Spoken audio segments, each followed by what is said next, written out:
پر محمد وآل محمد صلوات صلی علی محمد وآل محمد وعجل فرجهم. أعوذ بالله من الشيطان الرجيم. Bismillah ar-Rahman ar-Rahim. We thank everyone for joining us tonight to commemorate the devastating event of the Shahadat of our fourth Imam, Imam Ali ibn Hussein Zain al-Abidin alayhi salam. Allahumma la Muhammad wa Ali Muhammad wa ajil farjam. We'd like to begin our program tonight, as always, with the recitation of the Holy Quran.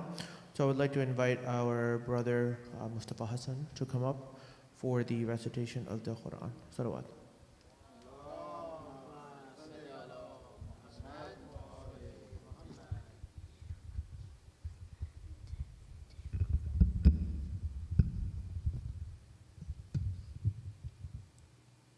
أعوذ بالله من الشيطان الرجيم. بسم الله الرحمن الرحيم. والفجر وليال عشر والشفع والوتر والليل إذا يسر هل في ذلك قسم لذي حجر ألم تر كيف فعل ربك بعاد إرم ذات العماد التي لم يخلق مثلها في البلاد وثمود الذين جابوا الصخر بالواد وفرعون ذي الأوتاد الذين طغوا في البلاد فأكثروا فيها الفساد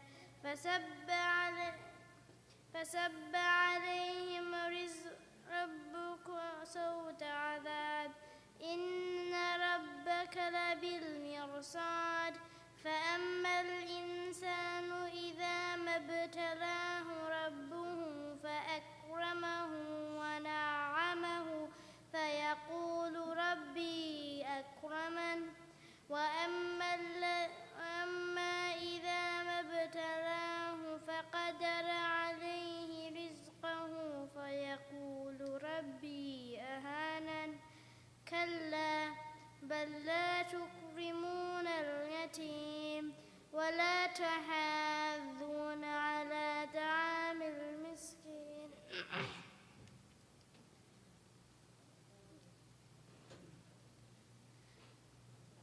وتأكلون التراث أكلا لما وتحبون المال حبا جما كلا إذا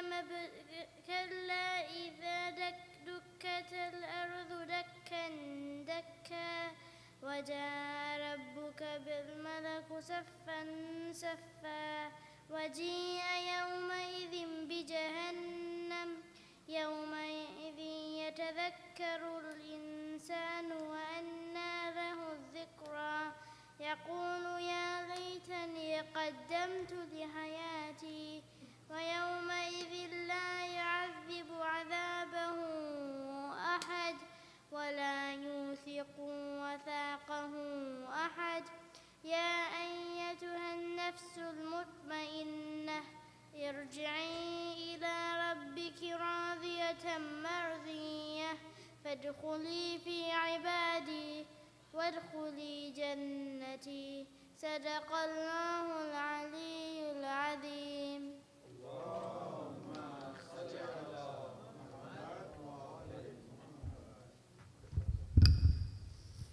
Thank you to our young brother for that beautiful recitation of the word of Allah. Another salawat for him, please.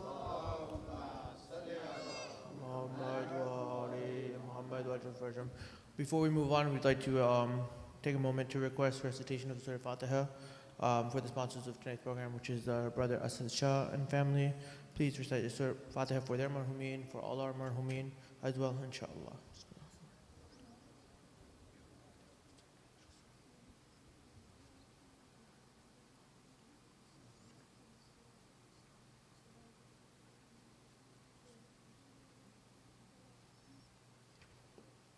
Salawat.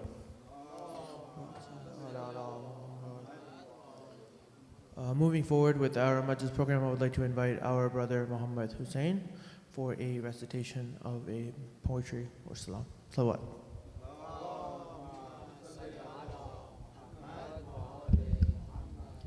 Assalamu alaikum, everyone. I'd like to give condolences on this very sad event of Imam Zainul Abidin's martyrdom. I will be reading a salam in honor of the sacrifices of Bibi Zainab and Imam Hussein alayhi salam. Unique are your sacrifices, Zainab and Hussein. Unique are your sacrifices, Zainab and Hussein. O glorious progeny of Ahmad Ismail, you taught us that only before God we should kneel, that only if we feel the pain of others can we heal. The world needs your message of Tawheed and love again. Unique are your sacrifices, Zainab and Hussein. Unique are your sacrifices, Zainab and Hussein. To never surrender our freedom before tyranny, to love mothers and daughters and defeat misogyny. With honor and righteousness fight every felony. Enlightened inspiration from your model can we gain. Unique are your sacrifices, Zainab and Hussein. Unique are your sacrifices, Zainab and Hussein. With liars and hypocrites you spoke with honesty. To inhumane savages you preached humanity.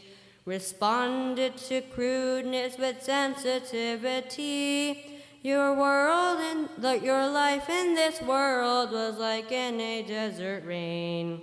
Unique are your sacrifices, Zainab and Hussein. Unique are your sacrifices, Zainab and Hussein.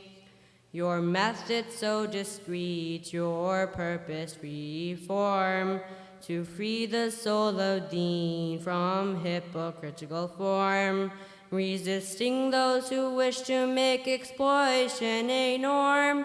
And for these high ideals you would suffer any pain. Unique are your sacrifices, Zainab and Hussein. Unique are your sacrifices, Zainab and Hussein. You represented Allah's every prophet's legacy, inherited the purity of Fatima Ali.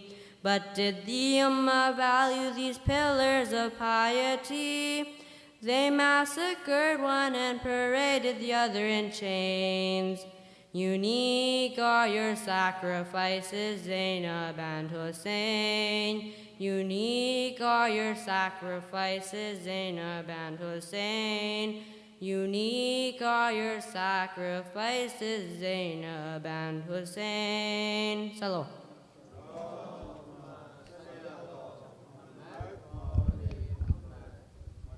Thank you, Brother Muhammad, for those beautiful words of poetry in honor of the Ahlul Bayt. And without further ado, I'd like to move on to the lecture portion of our Majlis. We would love to welcome back our resident scholar, Sayyid Sulayman Ali Hassan, to the member. And before that, can we just ask everyone to move forward a little bit for the individuals that are coming back, and with a loud salawat. I'd like to respect our Muhammad.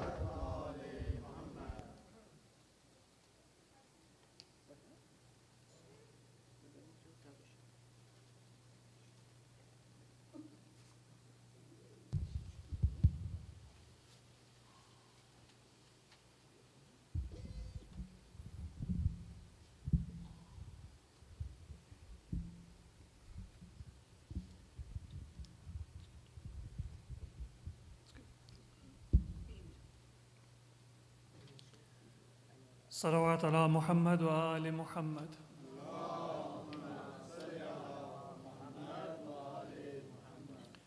سورة الفاتحة. بسم الله الرحمن الرحيم. الحمد لله رب العالمين الرحمن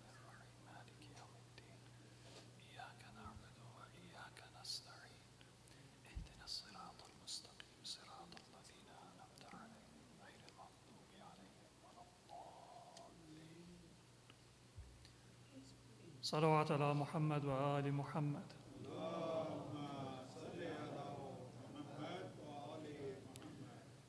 أعوذ بالله من الشيطان الرجيم.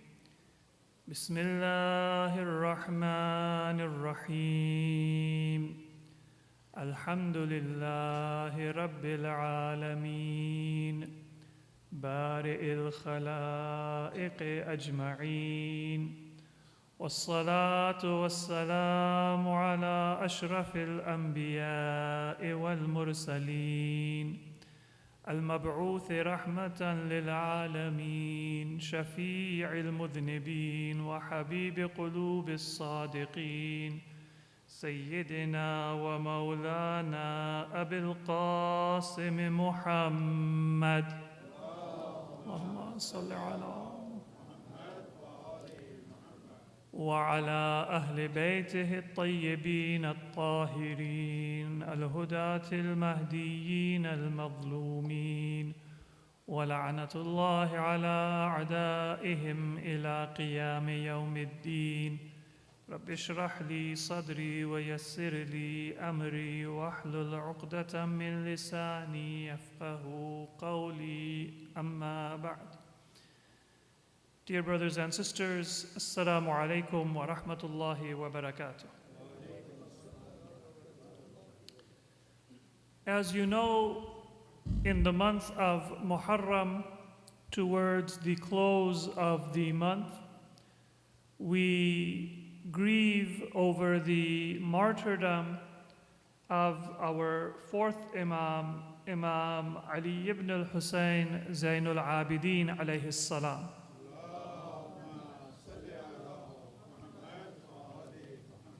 And in reality, his martyrdom and our grief for his martyrdom is connected to our remembrance of Karbala. But there is perhaps a divine wisdom in the fact that the martyrdom of our fourth Imam falls on the 25th of the month of Muharram, 2 weeks or so after Ashura, and towards the end of this month of grief and remembrance. And that is because Imam Zainul Abidin's life was to carry on the message of Karbala from Ashura. If it had just been the sacrifice of Ashura, which concluded with the battle that was fought by the companions and then the family of our Prophet and Imam Hussein and then by Imam Hussein himself, then that purification and that cleansing and that enlightenment which resulted from Karbala for the entire Muslim Ummah would not have been possible. And in fact, the protection of Islam from the deviation and from all of the harm that had been intended and had been perpetrated by Muawiyah and Yazid and their followers, that protection would not have been possible. It was because Allah had ensured that there would be a continuation of that message of Karbala, that we know about the tragedy and its significance, and that we understand what was the purpose of that supreme sacrifice of Imam Hussein ibn Ali, Sayyid al-Shuhada, alayhim as-salatu was-salam. Sallu ala Muhammad.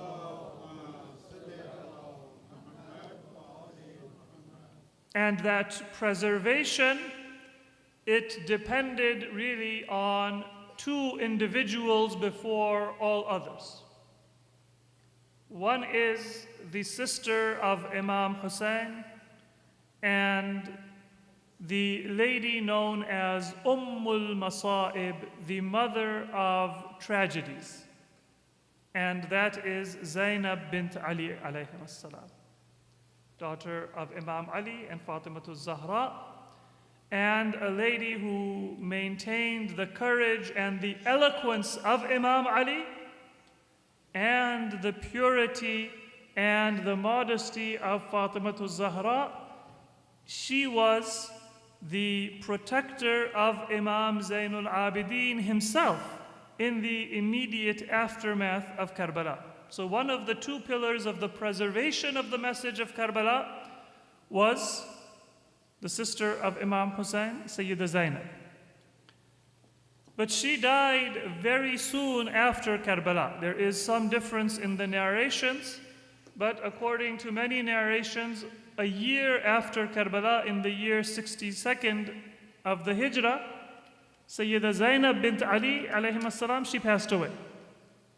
So she had a role in the preservation of the message of Karbala. It was a very immediate and a very important role because, as we will briefly detail, on more than one occasion she placed herself between Imam Zainul Abidin and death, and honored and protected and preserved his life as the Imam of the time. And just like after the death of the Prophet, it was sometimes more possible for a woman's voice and for a woman's sincerity to be heard by society than it was for a man's voice. So just like after the death of Prophet Muhammad sallallahu alaihi wa Imam Ali himself was often not able to influence people to understand what was the source of his disagreement with the way that the governance of the Muslim community had progressed. But Sayyida Fatimatu Zahra salamullahi alayha, and her grief and her tears and her message could not be suppressed. In the same way, in the aftermath of the martyrdom of Imam Hussein, in one way, it was the grief and the mourning of Sayyida Zainab salamullahi alayha that shone a light even on the message of Imam Zainul Abidin.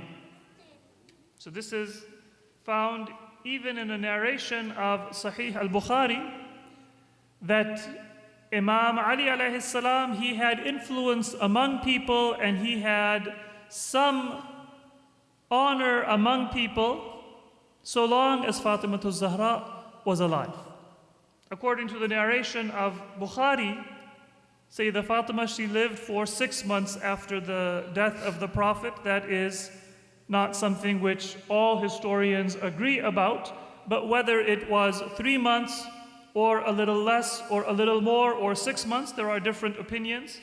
But even Bukhari admits that Imam Ali was listened to by people and greeted by people so long as Fatimatu Zahra was alive. And that was one means of informing people about what his message was. And then Bukhari says that once Sayyida Fatima passed away, then Imam Ali, he lost that one source of connection to society. And Imam Ali himself describes, this part is not in Bukhari, but Imam Ali himself describes that not only would people not come to me and greet me, but even if I would come to them or I would greet them, then they would turn away and ignore me, either because of their jealousy or because of their anger or because of their fear of the oppressive government. So the same thing applies after Karbala.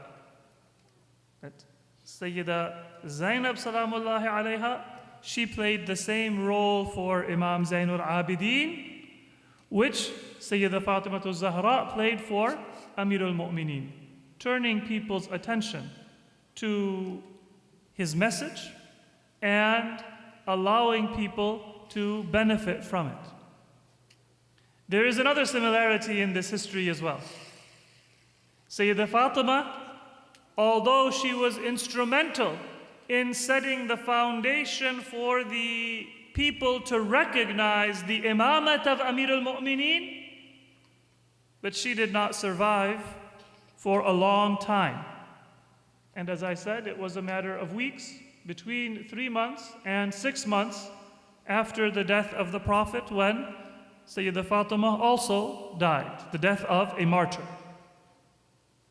And similarly, Sayyidah Zainab salamullahi alayha, she is instrumental in the protection and the preservation of the message of Karbala, but she also survived for only a short time after the events of Karbala. So in reality, Assalamu alaikum, sallu ala Muhammad wa ala Muhammad. So in reality, the primary role of preserving the message of Karbala and allowing it to reach the future generations of Muslims was the task of Imam Ali ibn al-Husayn Zainul Abidin alayhim as-salam himself.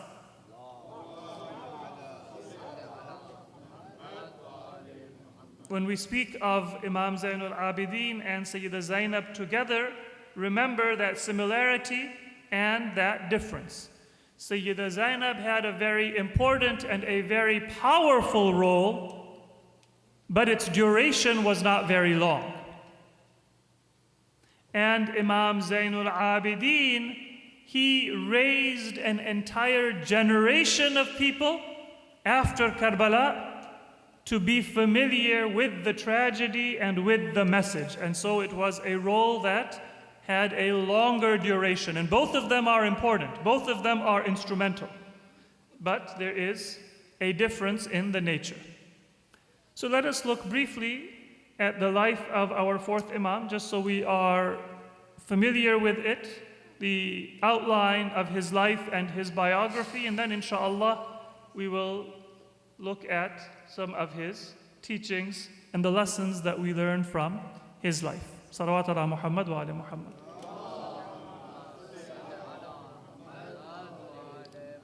There are different narrations about the birth of our fourth Imam. The common opinion is that he was born on the 5th of Sha'ban in the year 38 after the migration of the Prophet to Medina. And that means that he spent about 2 years of his life during the lifetime of Amir al-Mu'mineen, Imam Ali alayhi salam. About 10 years after that, under the guidance and the imamat of his uncle, Imam Hassan al-Mujtaba alayhi salam. And then he spent 10 years under the imamat of his own father, Imam Hussein alayhi salam. And according to this most common opinion, his age at the time of the tragedy of Karbala was about 23 years. Then after the events of Karbala, Imam Zainul Abidin survived for more than 30 years. There are two main opinions about the year of his death, although most historians agree that it took place on the 25th of Muharram, so the day and the month are not subject to as much disagreement, but there is a slight difference about what year it was. Some historians say that he died in the year 94, and some historians say that he died in the year 95. We don't know for sure which year is accurate. Those of you who would like to study and research, Sheikh Kulaini, Sheikh Mufid, two of our very early authorities of hadith and history and scholarship, they said the year 95 after Hijrah. And Sheikh Tusi, another great faqih and scholar and one of the pillars of the scholarship of Shi'i Islam in history, said it was in the year 94. And some Sunni scholars also said that it was the year 94 after Hijrah including Sibt ibn Jawzi and other scholars. So perhaps one of the reasons for this dispute is that there was a generation change in Medina among those people who were known as fuqaha. Just like sometimes a generation changes.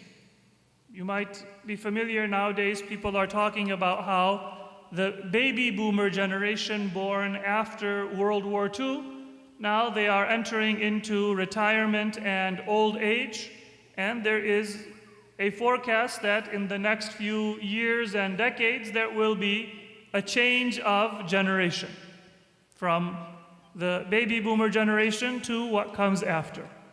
So there was a similar change in generation in Medina, and that generation, it shifted just before the end of the first century of Islam. And in particular, the year 94 is when many people who were known as fuqaha and scholars of Islamic law and Islamic thought, they died. Mostly among those role models and scholars who were known among the Sunni community, Muhammad ibn Talha and other fuqaha. So that became known as Sanatul Fuqaha, the year in which fuqaha died, because it was a change in generation. And with that change in generation, it also now became a change in culture, because this generation that died within the first century of Islam, some of them, they would narrate from the Prophet with only one intermediary. But when the next generation comes, now they are further removed from the Prophet, and they have a chain of transmission, and it needs to be authenticated. And so gradually in the next few generations, this science of hadith was going to develop. It had not yet developed, and it was in its infancy at this time. So some of the historians have said that Imam Zainul Abidin died at the beginning of Sanatul Fuqaha. ثُمَّ تَتَابَعَ النَّاسُ بَعْدَهُ. Meaning, these were fuqaha, and Imam Zainul Abidin was the greatest of those fuqaha and the greatest of those scholars. He was the first to die at the beginning of the year in Muharram, the first month of the year, and then many other prominent personalities in history, they also died. And if we understand the year 95 as the authentic year of his martyrdom, then we would say that it was at the end of that year in which many prominent and famous people died. Muharram of the 95 after Hijrah, it's basically just 1 month after the end of the year. So it can kind of be attached to the previous year, and it would be also part of that period, that 1 year period where many prominent people died. So either way, Imam Zainul Abidin, he passed away on the 25th of Muharram, either in the year 94 or the year 95 after the death of the Prophet. Assuming 95 is the right year, then the total age of Imam Zainul Abidin is 57 years. And that is the same age of Imam Hussein alayhi salam when he was martyred. Salawatullah Muhammad wa alayhi. I am giving these details and making these connections so it's easier for us to remember, because sometimes we just hear some of the details of our Imam's biography and its numbers and dates, and then we forget. But if we can make a connection, then it's easier for us to remember, and inshallah it will stay in our mind when we think of the life and the teachings and our connection to our Imam. So Imam Zainul Abidin was born in the year 38 after Hijri, and he died, according to one of the two most common narrations, in the year 95 after Hijrah, and that gives us a period of 57 years. That was the same age as the age of Imam Hussein when he was martyred. He was at that time 23 years of age when the event of Karbala took place. His martyrdom took place in Medina, and that is not subject to any disagreement. He was buried in Jannatul Baqi' next to the grave of our second Imam, Imam Hassan al-Mujtaba alayhi salam, and Sallu ala Muhammad wa ali Muhammad, Sallu ala Muhammad. In the vicinity of the grave of Abbas ibn Abdul Muttalib and Fatima bint Asad. So in that section of Jannatul Baqi' where later 4 of our Imams would come to be buried, and where other members of the family of the Prophet and Ahlul Bayt, they were also buried.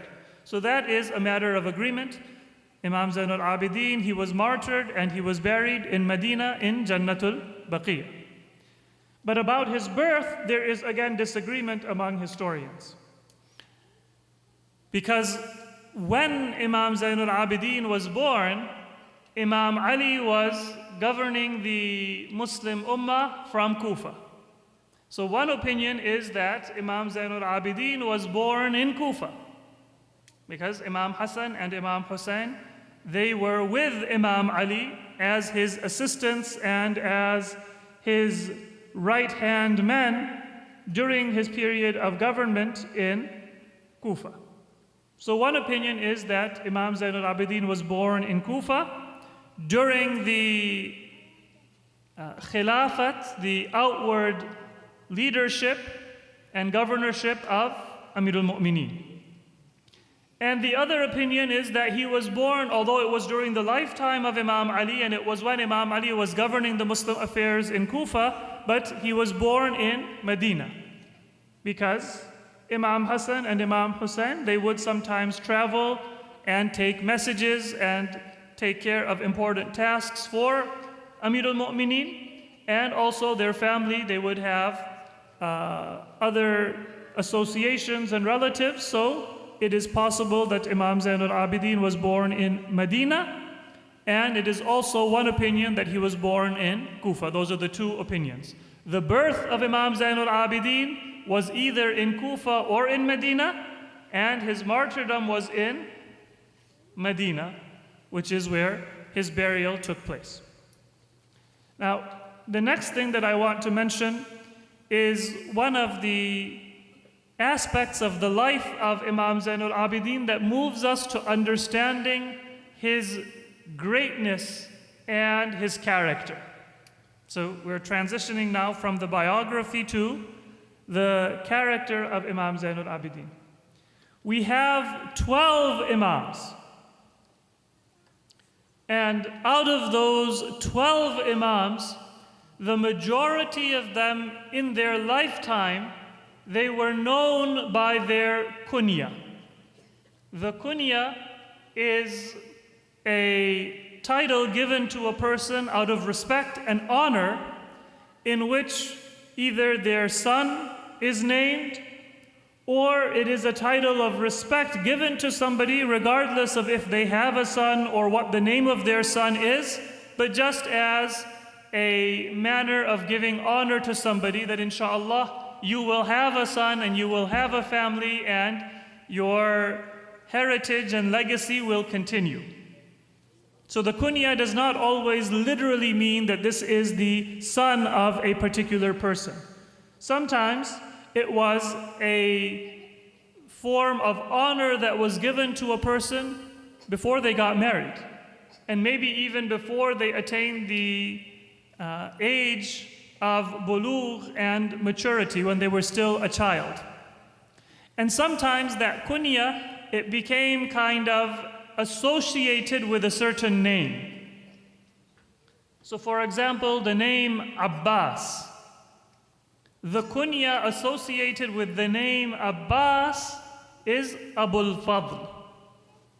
And Abbas ibn Abdul Muttalib, who was the uncle of the Prophet, his kunya was Abul Fadl, and he had a son named Fadl. Then the son of Imam Ali, when he was named Abbas, he was given that kunya also from childhood. That just like the uncle of Imam Ali, the uncle of our Prophet, was named Abbas and had a kunya Abul Fadl, so when Imam Ali had a son and he named him Abbas, they also gave him the kunya Abul Fadl. Now, Abbas, the son of Imam Ali and the brother of Imam Hussein, also had a son named Fadl. But the kunya was not because of that son, it was part of the heritage and the association of that name. And you'll find that also in Ahlul Bayt. Those of our Imams who were named Muhammad, their kunya is generally Abu Ja'far. So Imam Muhammad Baqir alayhi salam, his kunya is Abu Ja'far. And he had a son, his son was Imam Ja'far al-Sadiq alayhi salam.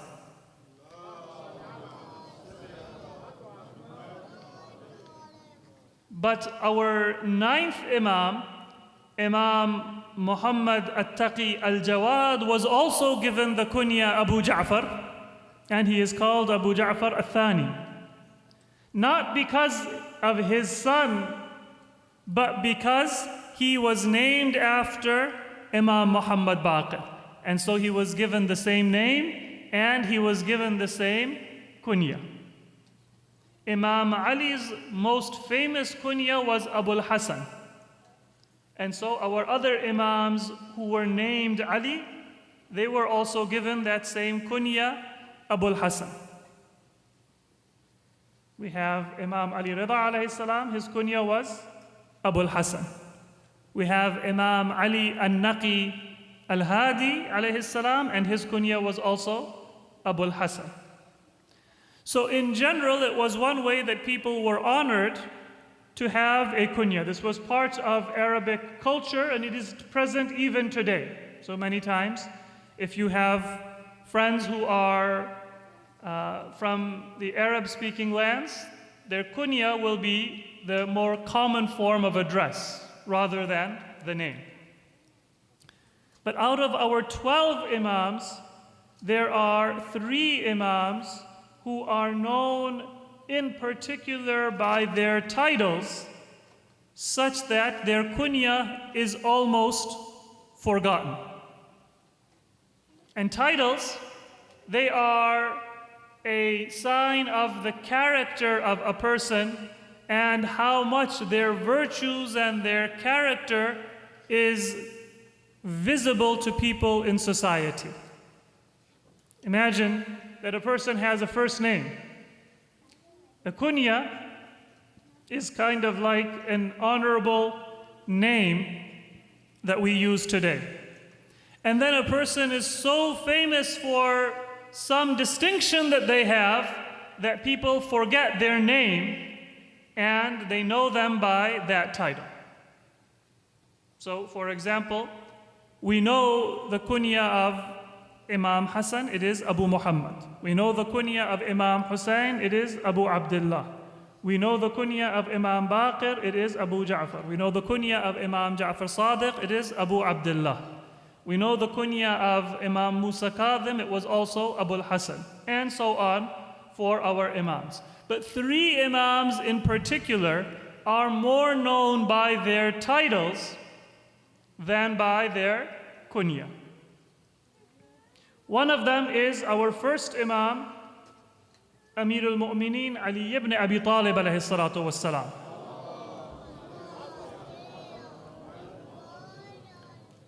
His kunya was Abul Hassan because he was the father of Imam Hassan. Sometimes it is also said that his kunya was Abul Hassanain because he was the father of Imam Hassan and Imam Hussein. But when we address him, we usually say in ziyarat and in our religious texts, Assalamu alayka ya Amir al-Mu'mineen. So that title which was given to him by Allah subhanahu wa ta'ala and which was conveyed by Prophet Muhammad Mustafa sallallahu alayhi wa alih,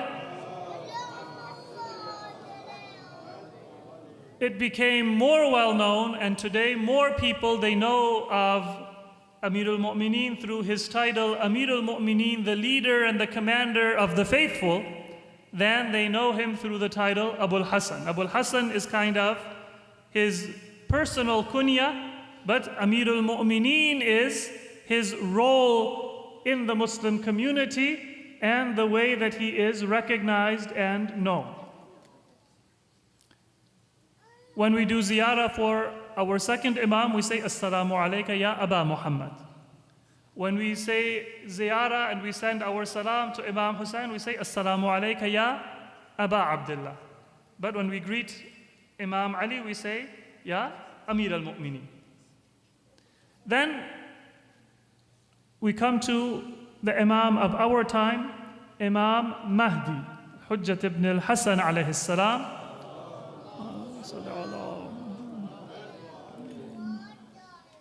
May Allah hasten his reappearance. He also has a kunya. And there are multiple kunyas. Perhaps the most well-known is Abu Saleh. But we generally know him through the titles because he has a very important role to play in humanity for the elimination of evil and oppression, for the spread of guidance and illumination. So we know him by those titles. Al-Mahdi, Al-Qa'im, Al-Hujjah. Those titles are more well known than his kunya. To pray to Allah for the hastening of the appearance of Imam Mahdi, please recite a loud salawat.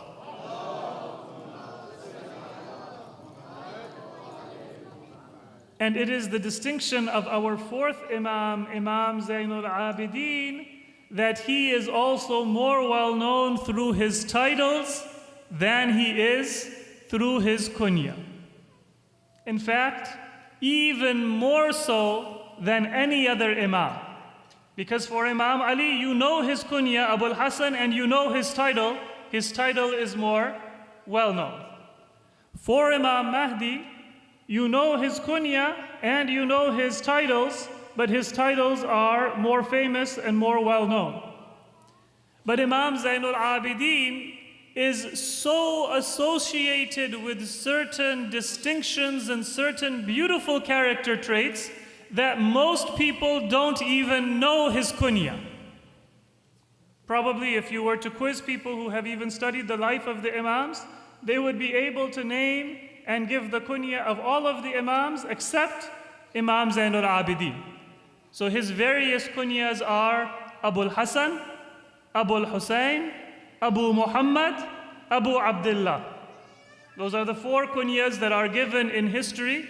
Abul Hassan, Abul Hussein, Abu Muhammad, Abu Abdullah. But he is not known by any of them. And here we move from the biography and the life of our fourth Imam to his virtues. What is he known by? He is known by certain titles. And these titles were not just the titles given to him by or known by his Shia and his followers. But these were titles that were well recognized by the people of Medina and by the broader Muslim community, even those people who did not believe in the imamat of our fourth Imam. The most famous of those titles is Zainul Abidin, the one who is an adornment and a beautification of those who worship. This is the title which, if you look at histories of Islam, books of biography, whether written by Shia or by Sunni authors, then they will say Ali Zainul Abidin. This is the most well-known of the titles of our fourth Imam. And this is a title which, according to narrations, was first mentioned and given to our Imam by Prophet Muhammad Mustafa sallallahu alaihi wa himself.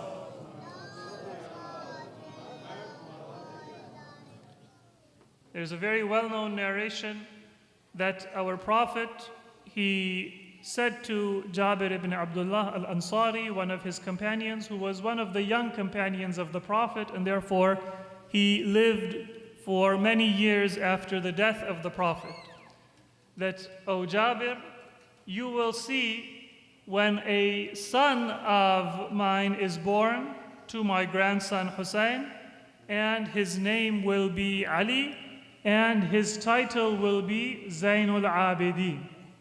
Now, Prophet Muhammad sallallahu alaihi wasallam, he died many years before the birth of Imam Zainul Abidin. In fact, Imam Hussein was still a child of 7 years of age when the Prophet passed away. But the Prophet told Jabir that this young son of mine who is still a child, Imam Hussein, he will have a son, and his name will be Ali, and his title will be Zainul Abidin. And then the Prophet said to Jabir that, Jabir, that grandson of mine will also have a son, and his name will be Muhammad, and his title will be Al-Baqir.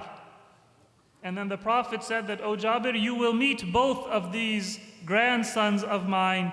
You will meet Ali Zainul Abidin and you will meet Muhammad Al-Baqir. When you meet them, then convey to them my salam, the greetings of their grandfather Muhammad Mustafa sallallahu alaihi wa alihi. So according to narrations, Zainul Abidin was a title given to Imam Sajjad by the Prophet. But it was one that was widely known and recognized by the Muslim community. Anybody would understand Zainul Abidin refers to the fourth Imam. And this is a certain rank that has been conveyed by the Prophet to our fourth Imam. That normally it is ibadah which gives beauty to a person. But Imam Zainul Abidin is so pure and so perfect that his movements and his words give beauty to ibadah.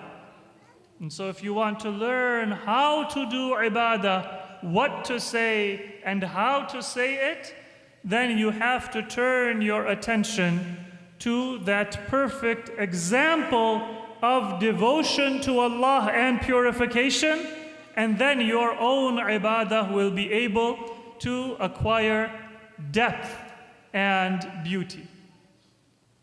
The second title was Dhu Thafanat.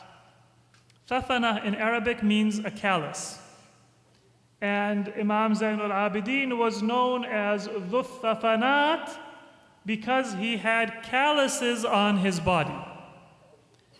And there are two types of calluses that Imam Zainul Abidin had. One was a callus on his back. And this was due to his charity. He would go at night when the members of his family and the people of Medina were asleep, and he would go in secret to those who were poor and needy, and he would distribute food, bread, alms anonymously to those people. In fact, many people did not discover who it was that used to bring them food and assistance in the darkness of the night until after the martyrdom of Imam Zainul Abidin alayhi salatu wassalam. Many families in Medina said that we didn't know who was our benefactor and who was that person who would show us so much kindness. They never showed their face, they never gave us their name. But now that Imam Zainul Abidin has been martyred and that person no longer comes, we have come to know that it was Imam Zainul Abidin who was our benefactor.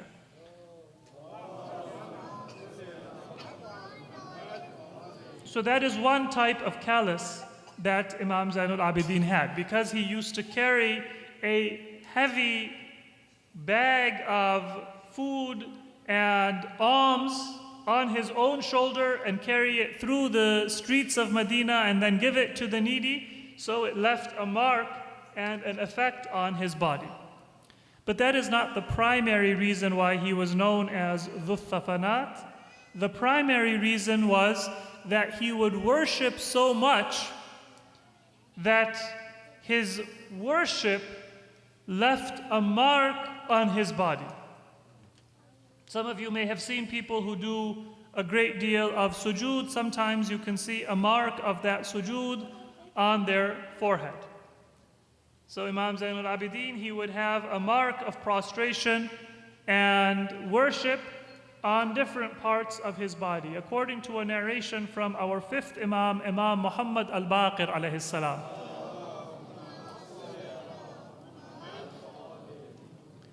Imam Zainul Abidin used to trim and used to remove those calluses twice every year, because he would exert himself in worship that they would come back and they would need to be removed and groomed, and it would be 5 calluses on the places of sujood other than the hands that the Imam would remove twice every year. And because of that excessive and that exertion in worship, he became known as Dhu Thafanat. And then the third title, which is also very famous, is Sajjad, the one who would very often go into prostration. So you know Imam Ali Zainul Abidin, and you know Imam Ali as-Sajjad. Dhu Thafanat is known in history, and it was known to his contemporaries, but not as famous, although it comes from the same source. Because of excessive sujood and prostration, he was known as Dhu Thafanat, and he was known as Sajjad. Now, where does the title Sajjad come from? It isn't the length of his prostration in his wajib prayers, although he would have lengthy prostrations. But most importantly, it was the frequency of his prostrations that gave him this title. And once again, the narration comes from our fifth Imam, Imam Muhammad al-Baqir alayhi salam.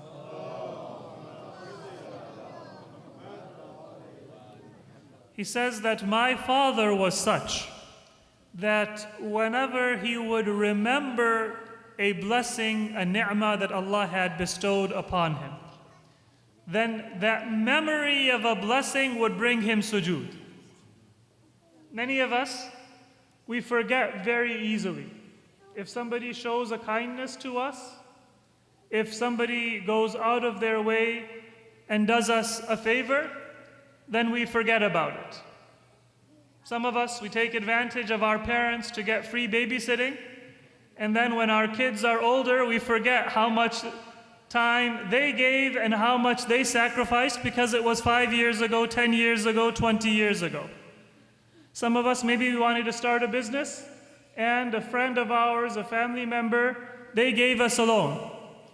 And then when that business takes off, then we don't remember the risk that they took in trusting us or helping us. I built it. And maybe we might not even be kind to them. Sometimes we do the same thing to Allah subhanahu wa ta'ala.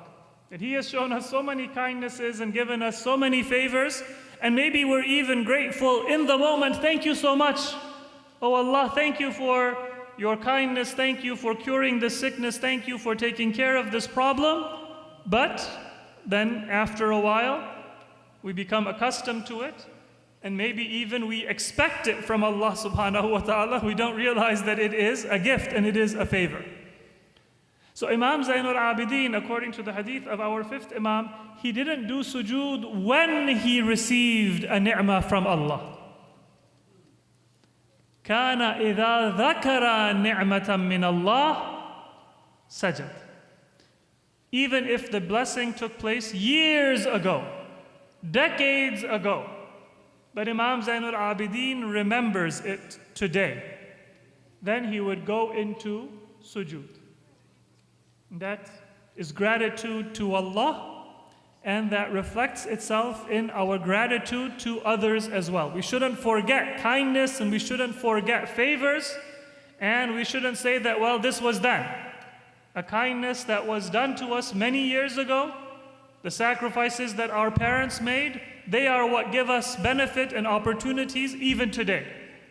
The help that people showed us, the trust that they placed in us, that is going to benefit us not just in the moment, but throughout the rest of our life. And the blessings and the bounties that Allah subhanahu wa ta'ala gave us, they weren't just for that moment, but they are for the duration of our life. And so the gratitude for every bounty, even the blessings that we had in childhood, even the blessings that we had as young adults or in early adulthood, that gratitude also should be during the duration of our life. So our fifth Imam says that first of all, whenever my father would remember a blessing of Allah, he would go into sujood. Whenever he would remember a worrisome or an evil act that Allah protected him from, the harm of enemies or the animosity of other people, or any kind of harm, then my father would go into prostration. He would never complete a wajib prayer except that he would thank Allah subhanahu wa ta'ala for the honor of performing salat. In prayer, when you do sajdatul shukr, that sajdatul shukr, many people, they think that we are thanking Allah for His bounties. But sajdatul shukr is not because Allah gave me food and He gave me shelter and He gave me money and He gave me health. All of those are blessings and we thank Allah for those blessings. But the main philosophy of sajdatul shukr is that Allah gave you a gift that is greater than the food and the clothing and the shelter and the safety and the health and the wealth. And that is that Allah allowed you to use your time and your life to be in conversation with Him. Allah gave you the knowledge. Allah gave you the ability. Allah gave you the grace to be granted an audience with Him. And so sajdatul shukr, before it is gratitude for the favors that Allah shows us in our material life, it is gratitude for the spiritual favor that Allah showed us in inviting us and then allowing us to speak to Him. And so the next thing that our fifth Imam mentions is that my father would conclude every faridah, every wajib prayer with sajdatul shukr. And just the sujood is recommended, and if you can also say words of gratitude and shukr and forgiveness and repentance during that sajda, then it becomes even more blessed. Then our fifth Imam, he mentions something which is very important and very in line with the character of Imam Zainul Abidin. We might not think that it is that common an event or something worthy of mention. Blessings of Allah, they are continuous throughout our life. Averting evil and hardship, that is continuous throughout our life. Daily prayers, 5 times every day, and that is continuous throughout our life. But the next thing that our fifth Imam mentions, for you and me, it might be a very rare or occasional event. But for Imam Zainul Abidin, it was just as worthy of mention and just as important and just as regular as those blessings and those protection from evil and the prayer. And that is because of the character of our fourth Imam. What is the next thing that Imam Baqir mentions?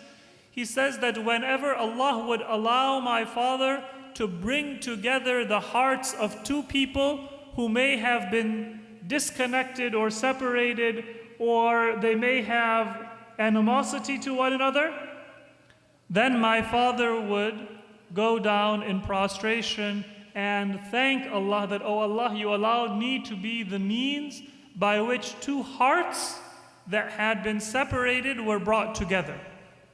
These relatives, these friends, these family members, these fellow believers, for one reason or another, they had animosity, they had a misunderstanding, they had a fight, and, oh Allah, you allowed me to be a peacemaker.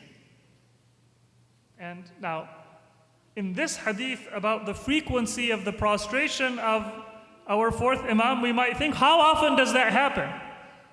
If I look at my life and I say, okay, in the last year, how many people did I bring together? I might remember many people who had a fight. And what did I say? Well, that's their business, that's their life. Some people, I might even say, serves them right. I had forecasted that this marriage was not going to last. This friendship was not going to last. That business partnership, it wasn't destined to succeed. So many times, we are passive.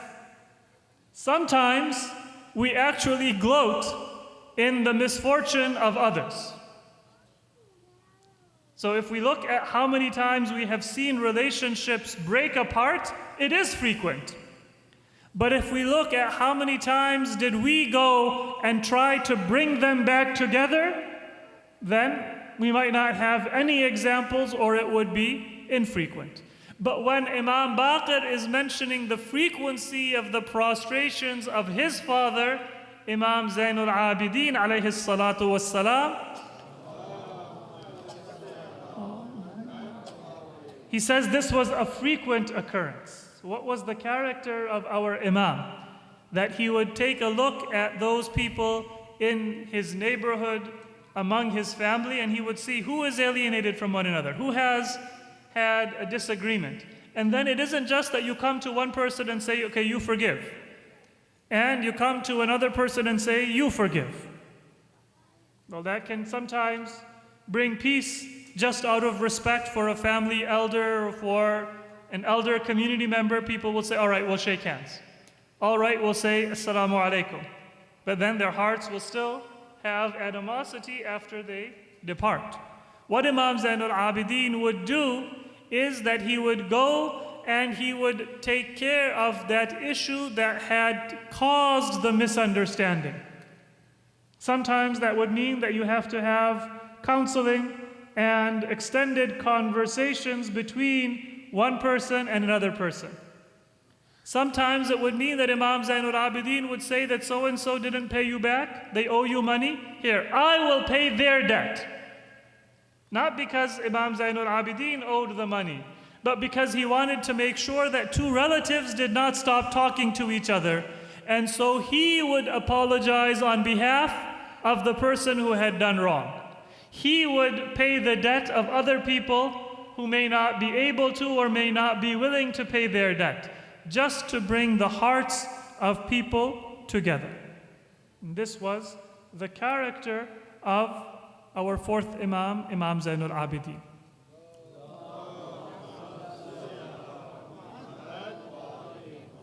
And these titles, in particular Zainul Abidin and Sajjad, they became so associated with the practice of our Imam that they became what he is most known by in society.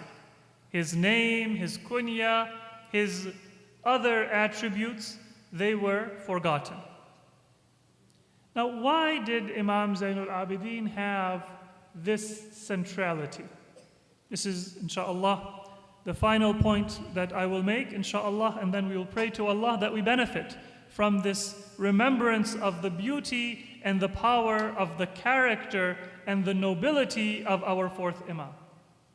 The reason why Imam Zainul Abidin had such an importance in the history of Islam is that he rebuilt Islam after it had been attacked and massacred and destroyed by the enemies of Islam and the enemies of the Prophet. In reality, in Karbala, it wasn't individuals who had been martyred, and it wasn't the family of the Prophet that was massacred.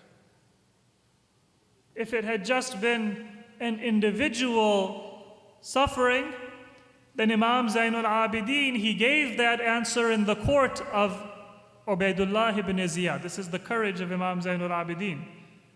Don't think that he was ill and unable to fight. He had the same courage that Imam Hussein had, and Ali Akbar and Abu al-Fadl al-Abbas. In fact, he was a ma'soom. He was the heir of the courage of Amirul Mu'mineen. He was the heir of the courage of Imam Hussein. Allah had decreed that he should survive, and so Allah decreed that he should be ill with fever and unable to fight. But his courage was shown in the court of Ibn Ziyad when the captives were brought, wounded, hungry, thirsty, injured, and tied in chains. And Ubaidullah ibn Ziyad saw Imam Zainul Abidin. He said, "Who is this?" People said, "This is Ali ibn al-Hussein." Then Ibn Ziyad said, "Did Allah not kill Ali ibn al-Hussein?" Because he had heard the reports of his army that Ali al-Akbar had been martyred in Karbala. Now normally, the captive would not respond. But Imam Zainul Abidin himself responded. He said that I had a brother whose name was also Ali. The people killed him. Allah did not kill him. Ibn Ziyad now, he didn't expect that courage from somebody who was a captive. He said, "Do you have the boldness to challenge me in my court, in front of my soldiers?" Allah killed him. And Imam Zainul Abidin recited a verse of Quran that answered that false statement of Ibn Ziyad. Allah yatawaffa al-anfusa hina mawtiha. Allah is the one who receives the soul at the time of death. Ibn Ziyad, he gave the command for Imam Zainul Abidin to be killed for his boldness and his courage in court. And it is said, according to narrations, that Lady Zainab, she threw herself on the body of Imam Zainul Abidin.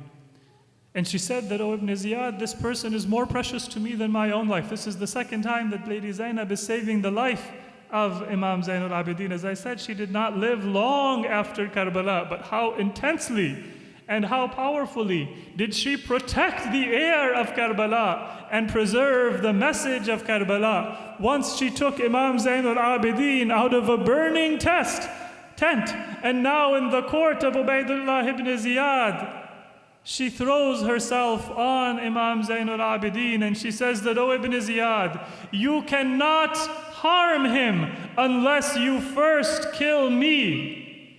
And even in all of his tyranny, Ibn Ziyad did not dare to lay a sword on an innocent woman. That would bring disgrace to him.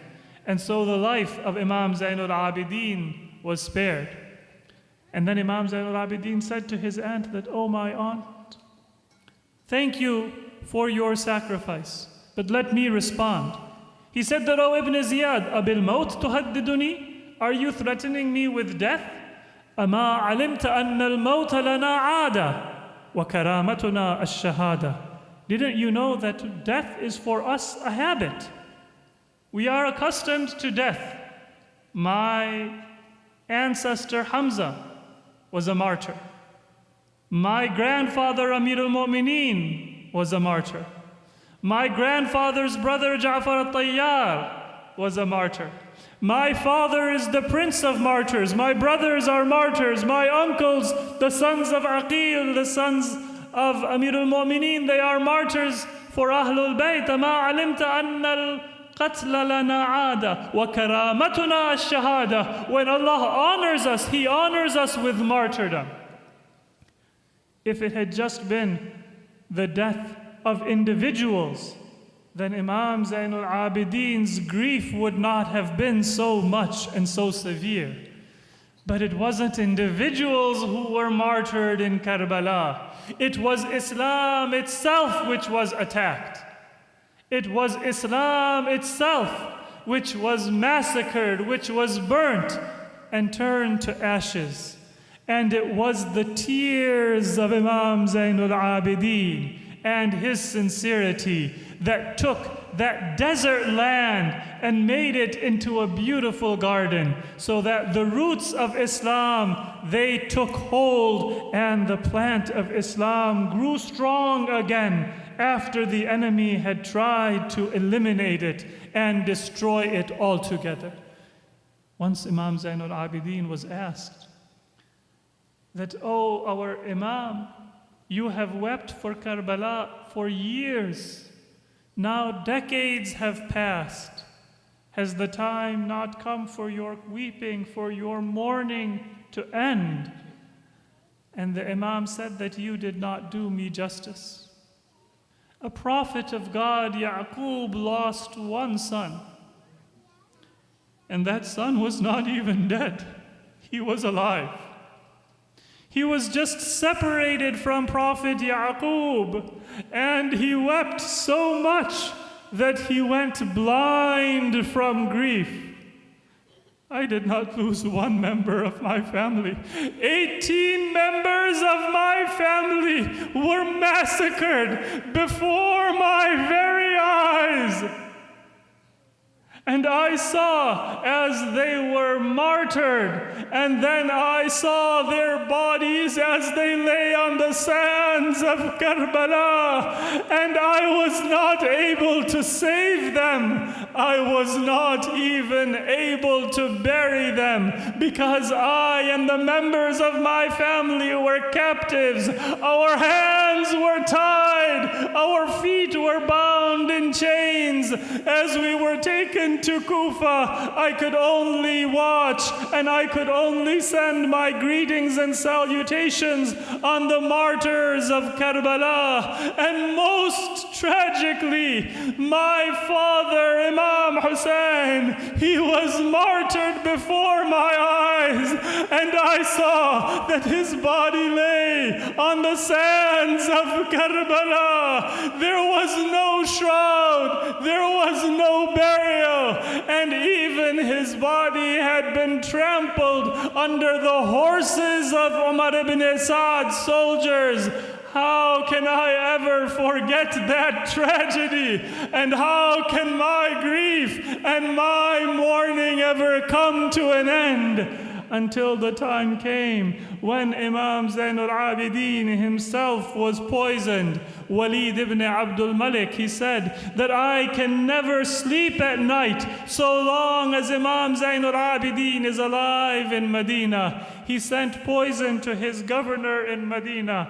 Imam Zainul Abidin was poisoned, and that poison, it began to act in his body so that he was weak and not able to stand. The color of his face and his body changed, and his voice became weak. Now that Imam, whose ibadah was a beauty and a source of pride for all Muslims, could not stand in salat, and he began to do his ibadah, first sitting and then laying. But when he was on his deathbed, Imam Zainul Abidin did not mourn for himself. He called his family together, Imam Baqir and the members of his family. And Imam Zainul Abidin said that, "Come my family and come my children, let us have one majlis for the martyrs of Karbala." And with his final breaths, Imam Zainul Abidin once again remembered his own father, and now he mourned that when I will die, my loved ones will weep at my funeral. They will bury me with honor. They will convey me to Baqi. But oh my father, oh Sayyid al-Shuhada, oh Aba Abdullah, how was it when you were surrounded by the enemy in Karbala, and I saw as one soldier came and lifted a sword above your head and separated your head from your body and raised it on a spear, and I could do nothing? How was it possible for me to witness witness when Ibn Sa'd gave the command that your body was to be trampled, and I was witnessing, but I could do nothing to stop it. Imam Zain al-Abidin, he mourned for the tragedy of Karbala, and with that memory and with those tears, he gave his own life in the way of Allah subhanahu wa ta'ala. May Allah accept our remembrance and allow us to benefit from the teachings, from the character, from the message and the memory of Imam Zain al-Abidin as he preserved the message of Karbala for us. May Allah allow all of us to keep the remembrance and the message of Karbala in our hearts, and may it illuminate our lives, and may it become a legacy for ourselves and our families and our descendants until the day of judgment. Allahumma ameen. Ya Hussein. Atame Hussein.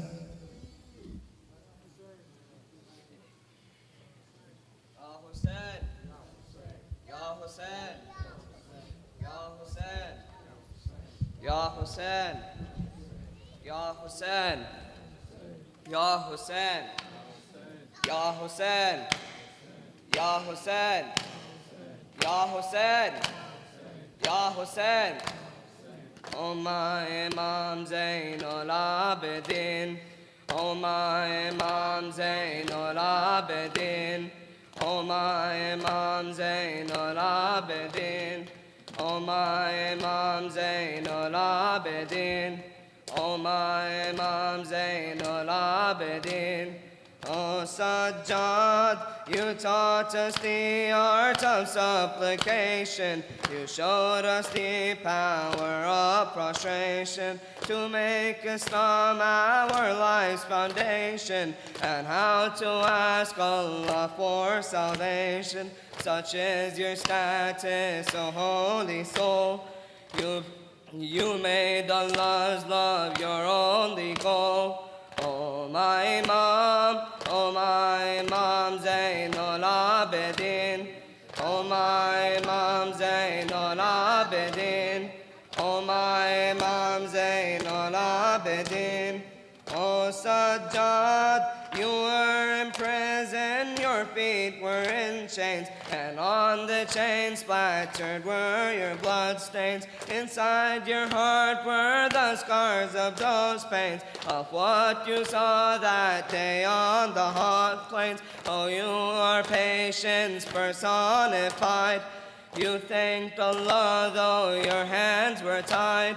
Oh my Imam, oh my Imam Zain al-Abidin, oh my Imam, oh my Imam Zain al-Abidin. Oh Sajjad, you saw your father's head on that spear, your mother's bareheaded and in fear. Your sister was treated so severe that blood was pouring down from her ear, and yet you were so brave that you spoke, and in that courtyard the world awoke.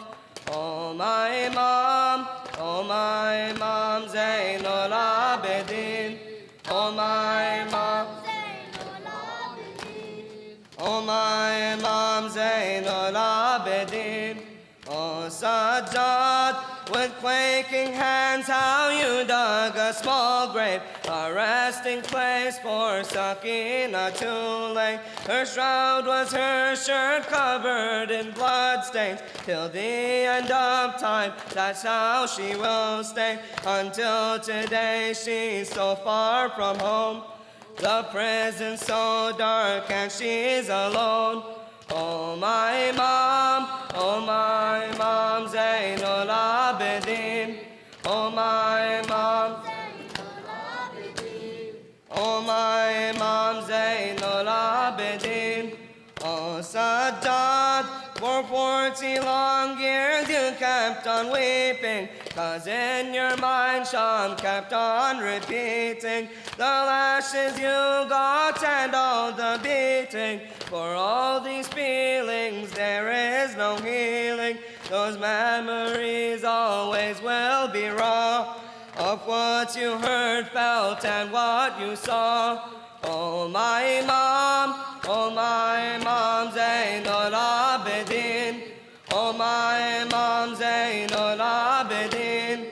Oh my Imam, Zainul Abidin. Oh Sajjad, upon your deathbed you cried out and said, remembering Karbala, your heart bled. Your 72 loved ones were all dead. Hussein, your father, now lay beheaded. And then the tents were burnt to the ground. Your feet were tied and your hands were bound. Oh my Imam, Zainul Abidin. Oh my Imam, oh my Imam, Zainul Abidin. Oh Sajjad, oh my Imam, Zainul Abidin.